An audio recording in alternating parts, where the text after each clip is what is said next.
How's it going, YouTube? Welcome and thank you for joining me. Today I wanted to do a video about dynamic music or adaptive music. Basically what that is the music being controlled by the player. So let's just say the player is running around on a stage. Certain areas are going to cue certain types of music or certain parts of a certain song or certain songs in general. Think about the game Near Automata. When you go into the carnival level, when you go and talk to one of the carnival people, the carnival bots, it actually goes in and out. The vocals come in, the vocals come out. That's a great example of dynamic or adaptive music. So what I wanted to cover today was writing a piece of vertical layering, so to speak, coined by Winifred Phillips. What vertical layering is when you write different parts of your piece of music that actually fit well with one another. Certain sections of your piece or your song and dropping them out, putting them together, fitting them so that they all fit with one another, but they're all individual sections as well. So what I wanted to do today was write a piece of adaptive music, but by doing it with vertical layering. All right, so I do have a session up already as far as this guy is concerned. Let's do this. Put my glasses on. Do your job, mouse. Why aren't you mousing? Whatever. Okay, so we're gonna write in C minor. So what we can do first, this is kind of how I started this whole thing, was I started doing something along the lines of the cello. And as far as the cello goes, I think I had it. Yeah, see? We could do it in C. We could do the root note in C.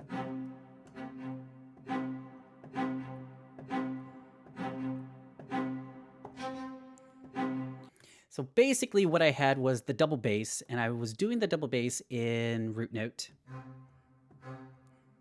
on every downbeat.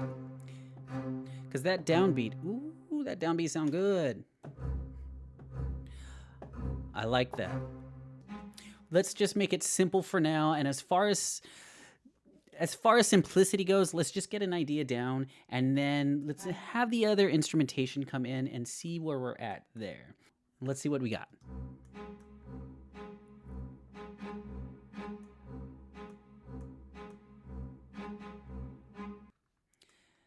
But all the flavor left. Where's the flavor? So far, we have this.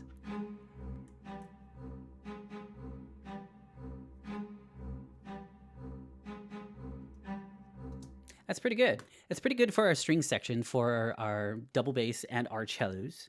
And let's go with viola. Viola. So for viola, since we're playing in C minor, let's figure something out with that. How about, yes. So for the viola part, I kind of wanted a little bit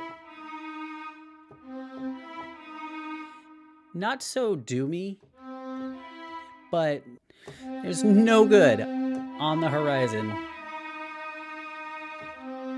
I do like that though. Yeah. Okay. Let's try it and see what happens.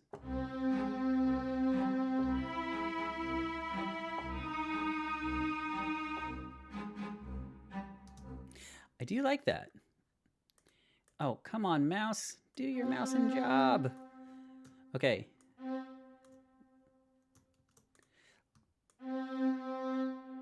Let's have this guy at about there. This guy can be a little bit stronger, and you're gonna lead it off with a little less.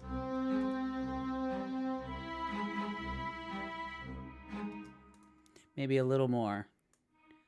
Moss, come on, man.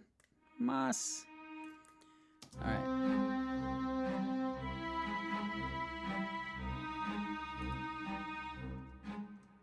This guy can be a little bit more. Mouse.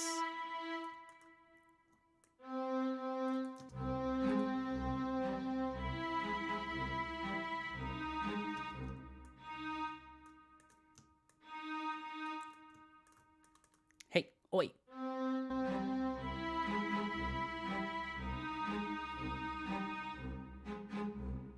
Let's change up that dynamic fade a little bit.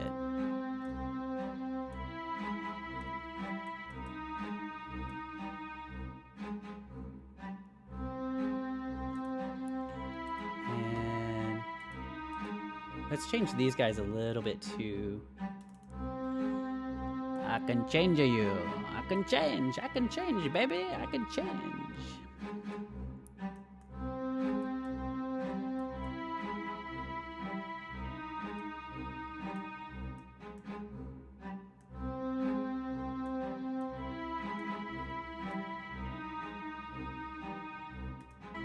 This dude here, he can change as well. Let's do this on.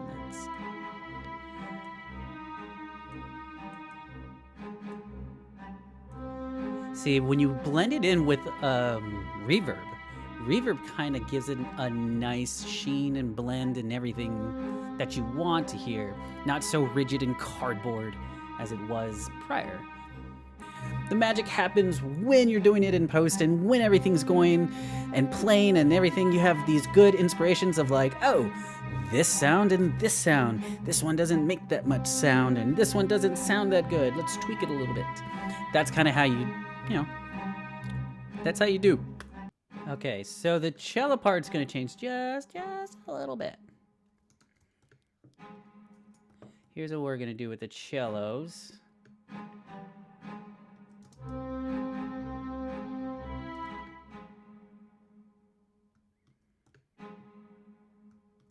So let's move on to the violin pizzicato.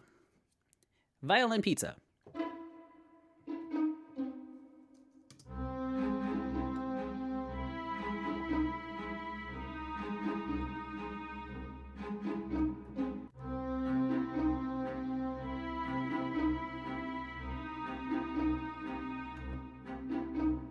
I like how these land on C. So it basically lands right back to its tonic.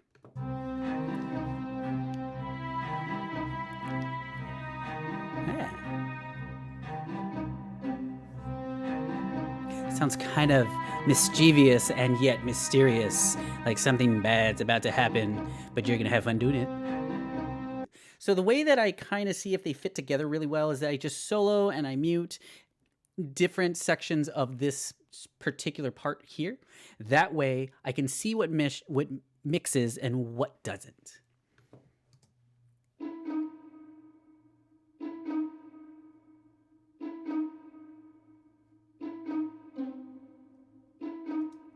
This, I wonder if we can have something along the lines of this repeating.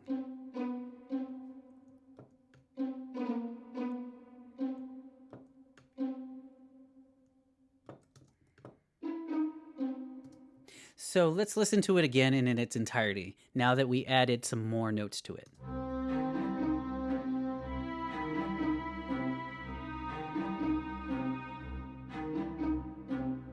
So this one is a little bit more interesting. It's going to hold its own. Well, let's just say the player is walking around. You're about to do something or something is about to happen. That way it can, different pieces of this music can drop in, drop out, depending on what the player is doing. Okay, well, let's move on. So the next thing that we have is a shaker. Then the shaker that I picked, there it is, kind of gives it a little bit more of a playful and yet dangerous feel.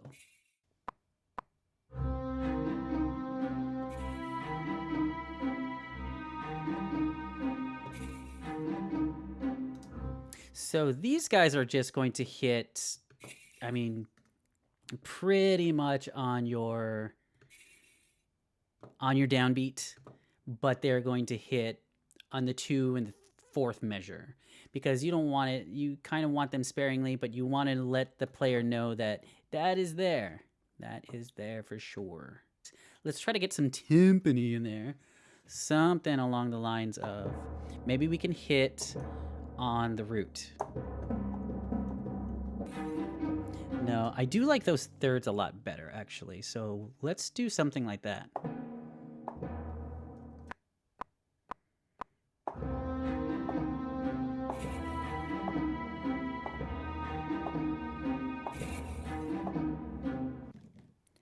So I do like it right now. However, in post-production, or in post, I should say, when you really sit down and deep dive into, get a deeper treatment on all these things, on all these instruments, it's going to come out a lot better.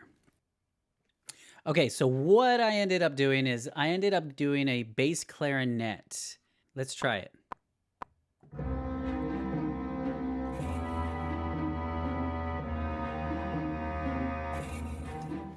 Ooh. I almost feel like we should have like a timpani roll or something at the end just to give it a little bit of a roll off.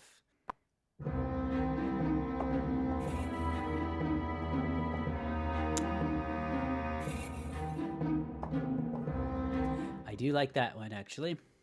So I think what we can do, oh my gosh, I found it. Let's see. Let's play around. Let's play around.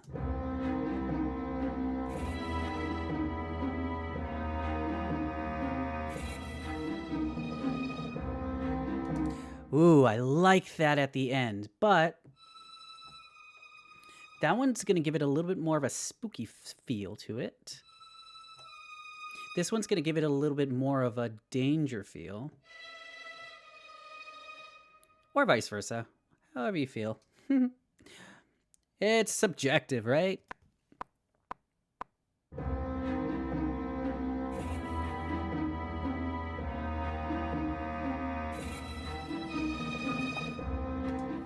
Oh, didn't see that coming. I did both.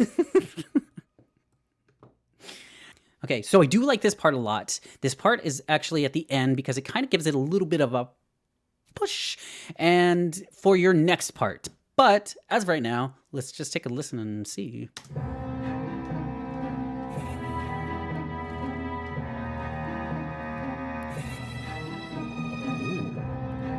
Ooh.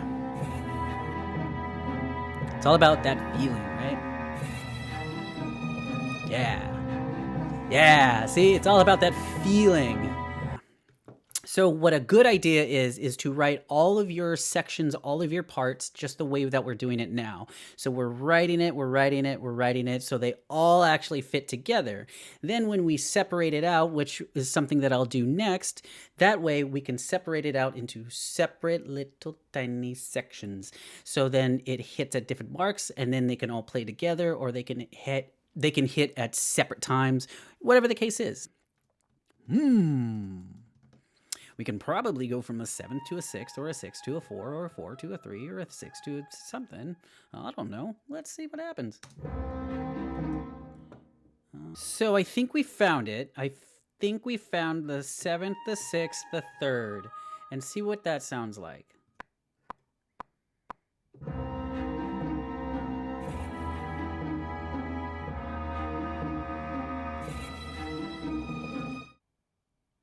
Okay, so I just came up with this idea.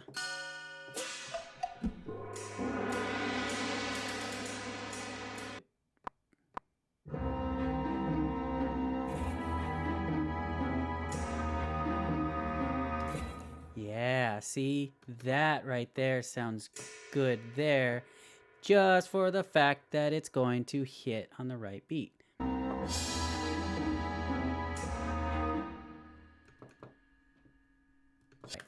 Let's take a listen with our ear balls.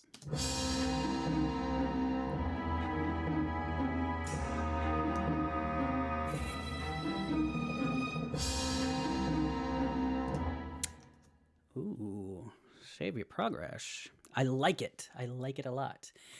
Now that we have this part going, we can go into the vertical layering part now. What we can do with that is take all these little tiny sections that we did and put them in certain places, or whatever places that we want.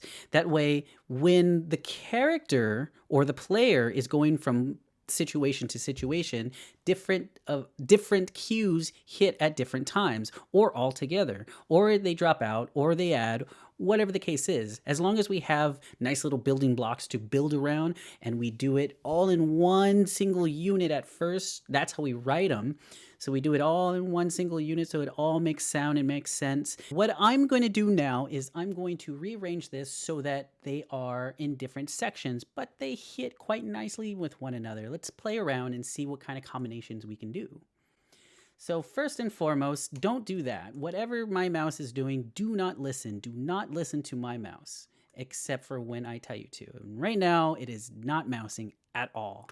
Anyways, let's do, I do like the way that the double bass starts off. Come on, mouse.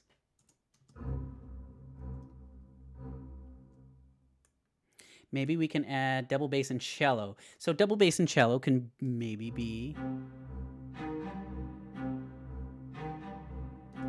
So this could be one part.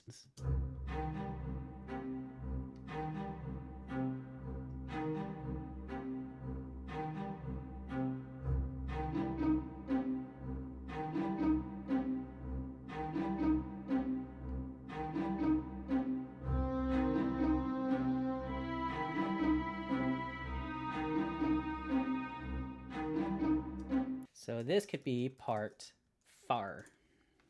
Part 4. So now that we have this going, let's listen to the entire thing and see how it works.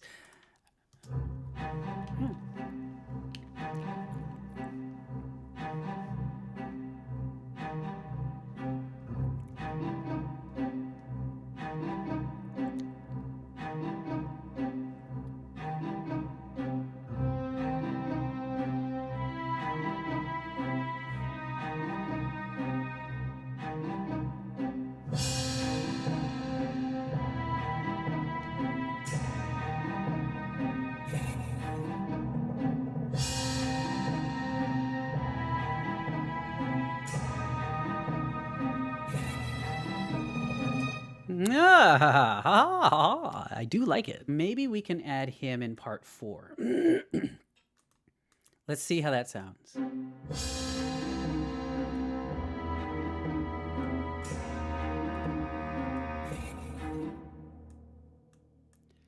So if we did him there, that way we can leave the choir and the violin tremolo, because I feel that that is kind of the driving edge to go into the next part, if there's more parts or whatever.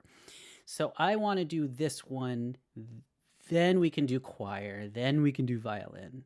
But again, idea. Now that we have all this going for us, let's listen with our earballs and figure it out.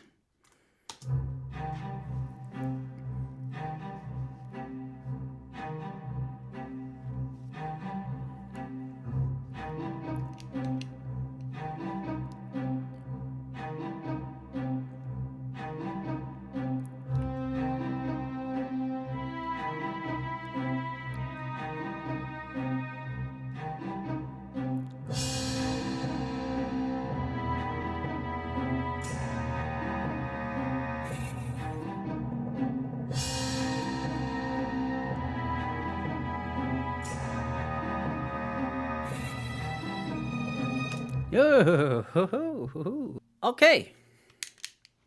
Okay, so you get the idea of vertical layering, dynamic music, as well as adaptive music. Kind of the dynamic and adaptive music are all in the same kind of realm. But the vertical layering is something as of a technique to do when you do certain video games. There's also horizontal that we'll talk about in another video. But as of right now, I think this is a good spot to stop. So again, thank you so much for joining me. Like and subscribe if you like the videos, and more are going to be coming out very soon. You can also join Sector 7 Music on Instagram, Twitch, and Twitter. All right, guys, thank you so very much for joining me. Have a good day. Bye.